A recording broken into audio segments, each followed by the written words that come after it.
Vita vya kisiasa vinaendelea kushika kasi kati ya kinara wa DCP Rigathi Gachagua na serikali jumuishi, lakini pia Rais Daktari William Ruto. Akiwa katika mkutano wa vijana wa ODM jijini Nairobi, mbunge wa Suna Mashariki Junet Mohamed amekishambulia vikali chama cha DCP akidai kwamba ni chama cha kikabila kisicho na sera za kitaifa. Hii sio chama ya kijiji kama hizi vidogo vidogo ambazo zimeanzishwa hapa Kenya siku hizi. Sasa mtu kama Rigathi anatupigia kelele kila siku, anasomea ODM kila siku, anataja jina ya Dr. Oburu, Wanga, sijui Junet. Yule mtu chama yake hata haitoshi branch ya Migori county peke yake ndio inashinda chama ya DCP hapa Kenya. Tunataka, hatuwezi kuomba heshima kama mtu kama Rigathi. Mtu kama Rigathi ni kumuonyesha hapa Nairobi ya kwamba hapa Nairobi sio miji wa kabila moja. Hii Nairobi ni ya kabila zote ya Kenya, na chama ambayo umeunganisha wa Kenya yote ni chama ya ODM.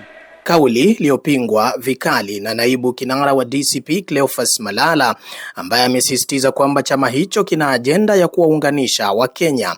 Tunataka tuhakikishie Wakenya kwamba chama cha DCP ni chama cha kitaifa, and we are going to field candidates in all the 47 counties, in all the 290 constituencies, and in all the 1,450 wards in Kenya in the coming elections. Wakati huo huo, Gachagua amesisitiza umuhimu wa maandamano ya Jumanne tarehe 21 kupinga gharama ya juu ya maisha, akiwahimiza vijana wa Gen Z kujitokeza kwa wingi. I want to take this opportunity to appeal to our young people, the Gen Zs. The people of Kenya are looking upon you to liberate this country because you are fearless and you are tribeless, and you cannot be manipulated and bribed, William Ruto.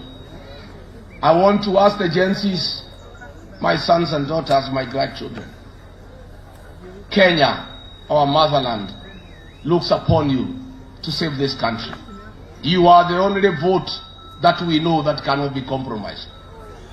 Aidha, amedai kuwa kuna ubaguzi katika utoaji wa vitambulisho vya kitaifa katika maeneo yasiyo ngome za Rais Daktari William Ruto. William Ruto and his people, sensing defeat, have decided to have selective issuance of IDs.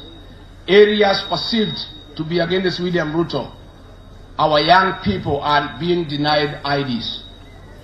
In Nakuru, communities that support William Ruto are being issued IDs within 2 or 3 days, and chiefs from those communities are collecting the IDs and taking them home to the young people. Communities perceived to be against William Ruto are taking between 3 to 4 months for their IDs to be processed.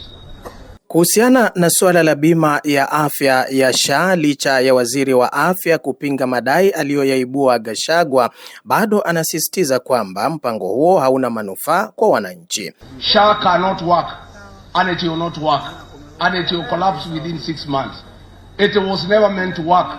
It was never meant to address the challenges that face the health sector. SHA was a scheme to defraud the people of Kenya 104 billion. When I hear Ndwale saying SHA is working, he is talking to himself. William Ruto is talking to himself. If you listen to the ground along the country, you travel everywhere, SHA is not working. Nikiripotia Coco FM, mimi ni Hamisi Kombe. Coco FM, ladha ya Pwani.